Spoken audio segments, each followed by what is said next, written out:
Cinema నటులందరూ కూడా వేగంగా స్పందిస్తున్నారు. వాళ్ళందరికీ కూడా హ్యాట్స్ ఆఫ్. అయితే వాళ్ళు అటు ఈరోజు చూసినట్లయితే పవన్ కళ్యాణ్ గారు 6 కోట్ల రూపాయలు ప్రకటించారు. 6 కోట్లు. అందులో తెలంగాణకి 1 కోటి రూపాయలు ప్రకటించారు. ఇది ఇక్కడ వచ్చినటువంటి వరదల సహాయార్థం. అంటే తెలంగాణకి 1 కోటి రూపాయలు, ఏపీ ప్రభుత్వానికి 1 కోటి రూపాయలు. అదేవిధంగా 400 గ్రామాలలో అక్కడ విపత్తు వచ్చినటువంటి గ్రామాల్లో, వరద వచ్చినటువంటి గ్రామాల్లో ఒక్కొక్క పంచాయతీకి 1 లక్ష రూపాయలు ఇవ్వటం. అంటే 4 కోట్ల రూపాయలు పంచాయతీలకి, 1 కోటి రూపాయలు ఆంధ్రప్రదేశ్ ప్రభుత్వానికి, తెలంగాణ ప్రభుత్వానికి 1 కోటి రూపాయలు, మొత్తం 6 కోట్ల రూపాయలని పవన్ కళ్యాణ్ గారు ప్రకటించడం జరిగింది.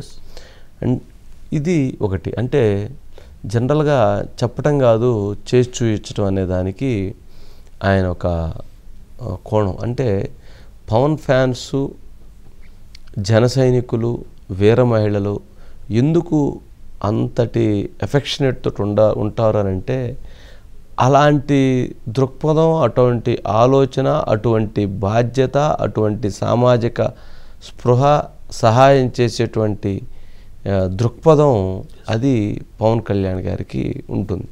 అందుకని 6 కోట్ల రూపాయలు ఇవ్వటం అంటే చిన్న విషయం కాదు కదా. ఆయన ఒక ఉప ముఖ్యమంత్రిగా ఉండి, ఆ ఉప ముఖ్యమంత్రిగా ఉన్నటువంటి పంచాయతీరాజ్ శాఖ ఆయన చూస్తున్నారు కాబట్టి, ఆ పంచాయతీల్లో నష్టం జరిగింది కాబట్టి తన సొంత డబ్బులతో 4 కోట్లు, అట్లాగే ఆంధ్రప్రదేశ్ ప్రభుత్వానికి 1 కోటి రూపాయలు, సినిమా స్టార్ కాబట్టి తెలంగాణ ప్రభుత్వానికి 1 కోటి రూపాయలని, 6 కోట్ల రూపాయలని ఇవ్వటం జరిగింది.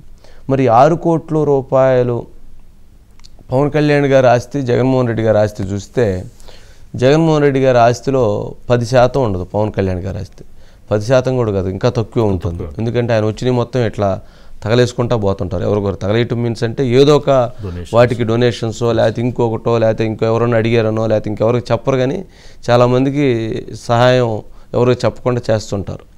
అది ఎవరికి బయటికి కూడా రాకూడదు, 3వ కంటికి తెలవకూడదు అంటారు తాను ఇచ్చినటువంటి సహాయాన్ని.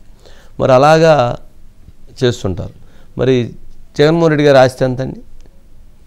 మొన్నైతే 400 కోట్లు 700 కోట్లు చూపెట్టారు. భారతదేశంలో ఉన్నటువంటి ముఖ్యమంత్రి అందరిలోకి అత్యంత ధనికమైనటువంటి ముఖ్యమంత్రి. ప్రతిపక్ష లీడర్లో కూడా ఆయన అంత ధనికమైనటువంటి ప్రతిపక్ష లీడర్ లేడు. మరి అలాంటి వ్యక్తి 1 కోటి రూపాయలు ఇచ్చాడు. ఏది? పార్టీ ఫండ్, పార్టీలో తీసి ఇచ్చాడు. అది కూడా వాళ్ళు పంచుతారట, పంచుతారో లేదో కూడా తెలియదు. మరి దీన్ని ఎలా చూడాలి, దాన్ని ఎలా చూడాలి? అది ఒక లీడర్ అనేటువంటి వ్యక్తి, ఒక మానవత్వం ఉన్నటువంటి వ్యక్తి యొక్క ఆలోచన విధానాలను బట్టి సహాయం ఉండేది. పెట్టేటువంటి గుణం ఉండాలండి, పెట్టేటువంటి సహాయం చేసేటువంటి గుణం ఉండాలి.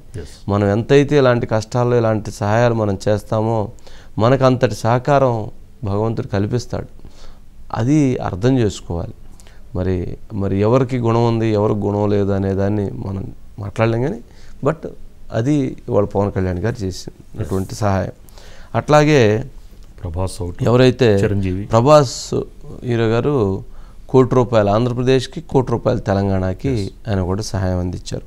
అట్లాగే 50 లక్షలు తెలంగాణకి, 50 లక్షలు ఏపీకి, 50 లక్షల రూపాయలని చిరంజీవి గారు, అట్లాగే అల్లు అర్జున్ గారు, అట్లాగే రామ్ చరణ్ గారు, జూనియర్ ఎన్టీఆర్ గారు, అక్కినేని నాగార్జున గారు, వీళ్ళ 5గురు కూడా 50 లక్షలు ఇచ్చారు.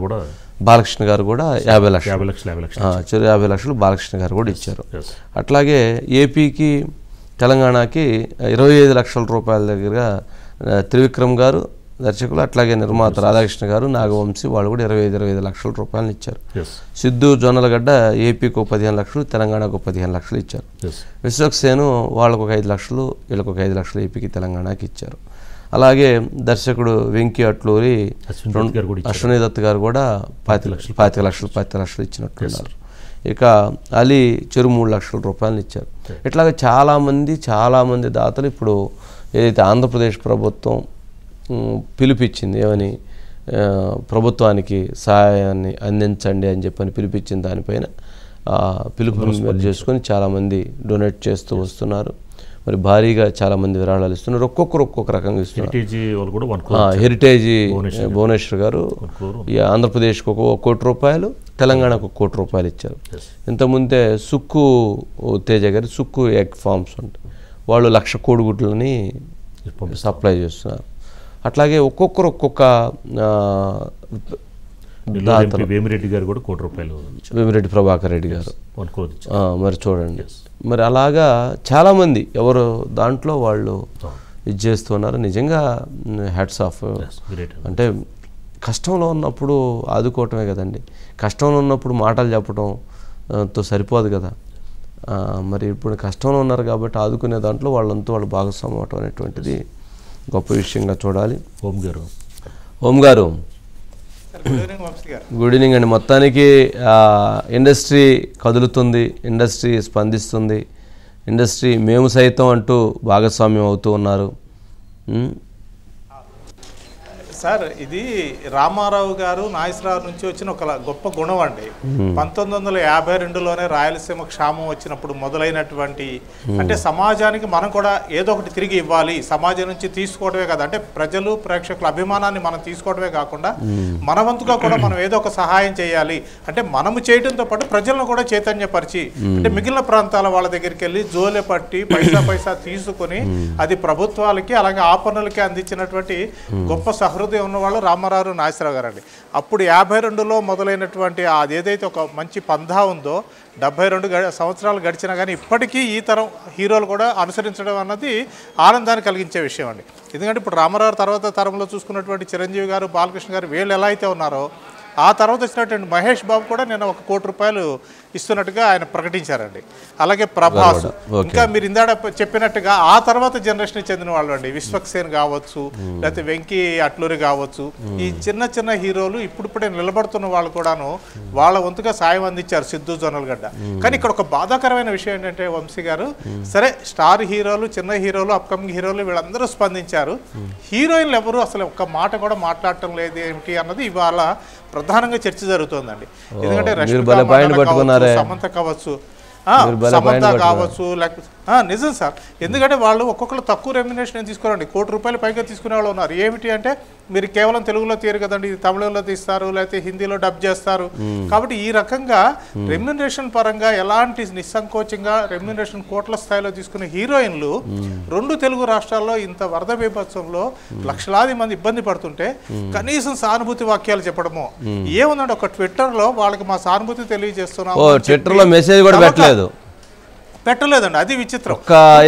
కేరళలో ట్విట్టర్ ఒక్క మెసేజ్ కూడా, ఎక్స్ లో ఎవరు కూడా ఒక పోస్ట్ కూడా చేయలేదండి. అది మరి ఏదన్నా సినిమా ఉంది అని అంటే మాత్రం టింగ్ అని ఎగేసుకుంటూ వెళ్తారంటారు. అంతే, ఇప్పుడు ఏది ప్రారంభోత్సవం చూడండి, అమ్మో మీరు అది చెప్పాకండి. నేను మొన్న ఎప్పుడో ఎక్కడో ఎవరో ఓపెనింగ్ అని చెప్పానంటే వాళ్ళు ఒక ఓపెనింగ్కి ₹5,00,000 తీసుకుంటారంట. ఏ ఫంక్షన్కి ఊరకు రారట. ఫంక్షన్ అంటే 5 లక్షలు, 10 లక్షలు, 25 లక్షలు వసూలు చేస్తారట. ఏది ఒక రిబ్బన్ కత్తిరించినందుకు. మరి అసలు యాడ్స్ అని అంటే ఈ మధ్యకాలంలో నేను చూస్తున్నాను చాలా యాడ్స్, ఈ ప్రైవేట్ యాడ్స్ ఏదైతే ఉంటాయో అసలు ఆ యాడ్స్కి అయితే ₹1,00,00,000, ₹2,00,00,000 ఛార్జ్ చేస్తారట.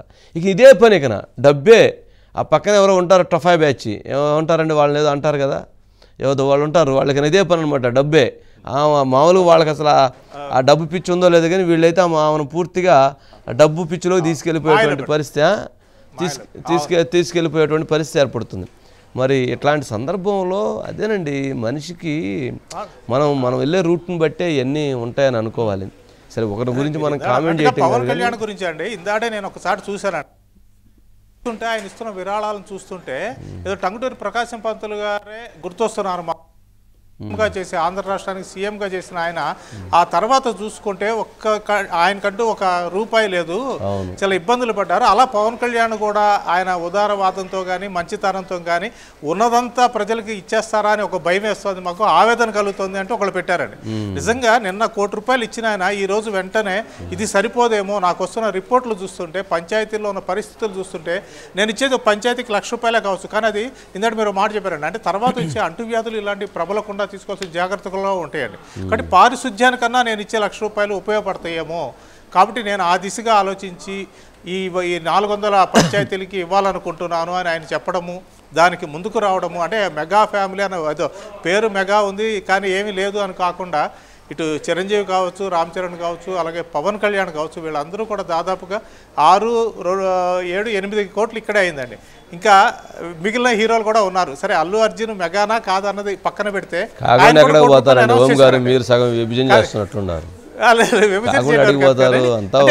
కూడా 1 కోటి రూపాయలు ఇచ్చారండి అలా.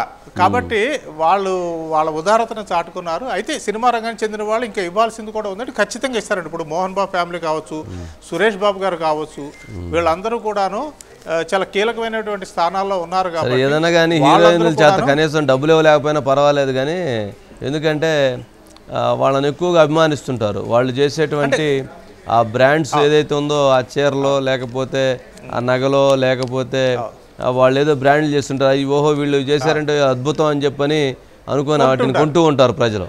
కొని వాటి ద్వారా చేతులు కాల్చుకుంటూ ఉంటారు సగం. మరి అలాంటిది ఆ రకంగా వీళ్ళని చూసి వాళ్ళు బ్రాండ్ చేసుకొని సొమ్ము చేసుకుంటున్నారు కదా, ప్రజలను అడ్డం పెట్టుకొని. మరి ఇలాంటప్పుడు కనీసం డబ్బులు ఇవ్వకపోతే ఒప్పారు, కనీసం ఎక్స్లో కాస్త మీ కష్టాల్లో సానుభూతి తెలియజేస్తూ 2 మంచి మాటలు పెడితే సంతోషిస్తారు కదా ఓం గారు. సరే ఎందుకులేండి, ఇప్పుడు వాళ్ళ గురించి మన టైం వేస్ట్, కానీ చెప్పండి. కార్యక్రమం చేసింది అనుకోండి విరాళాలు సేకరించడం కోసం, దానికి ఏమీ ఆశించకుండా వీళ్ళు వచ్చి ఆ ప్రోగ్రాంలో పాల్గొన్నా కానీ అబ్బా అంత ఉదార గుణం, అంత జాతీయత భావం లేదా అంత మానవత్వం అంత అయితే నాకు ఎక్కడ కనపట్టలేదులేండి ఇప్పుడున్న వాళ్ళలో. ఇప్పుడున్న హీరోయిన్స్ చాలా ఏదన్నా దానికి రావాలన్నా కానీ డబ్బులు అడిగేటువంటి పరిస్థితి ఉంది. అవును, అసలు ఎక్కడెక్కడ ఉంది అంత ఉదారవాదం, అంత నాకేం కనపట్టలే, అది పోయింది.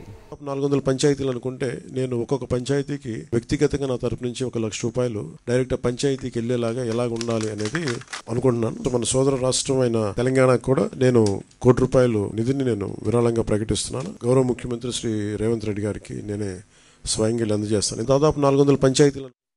డబ్బులే మాట్లాడాలంటే జగన్ గారి దగ్గర ఎక్కువ డబ్బులు ఉంటాయి. ఒక హీరో దగ్గర ఉన్న డబ్బుల కంటే కూడా వాళ్ళ ఒక ఫ్యాక్టరీ తీసుకున్నాం, ఉదాహరణకి సిమెంట్ ఫ్యాక్టరీ, దాని దగ్గర ఎక్కువ డబ్బులు ఉంటాయి. ఇది ఫిల్మ్ యాక్టర్స్ ఇవన్నీ ఏంటంటే వాళ్ళ హడావిడి ఎక్కువ, గోల ఎక్కువ. డబ్బులు సంపాదించడం నేను చెప్పట్లేదు కదా, సంపాదించే డబ్బుల కంటే కూడా ఆ హడావిడి అంటే 10 లక్షల మంది జనం వచ్చారు కదా అని చెప్పి 10 లక్షల కోట్లు ఉన్నాం అక్కడ. సైలెంట్గా జగన్ గారి దగ్గర ఉండే వాళ్ళ దగ్గర 1 లక్ష కోట్లు ఉంటుంది. వాస్తవమే కదా మరి.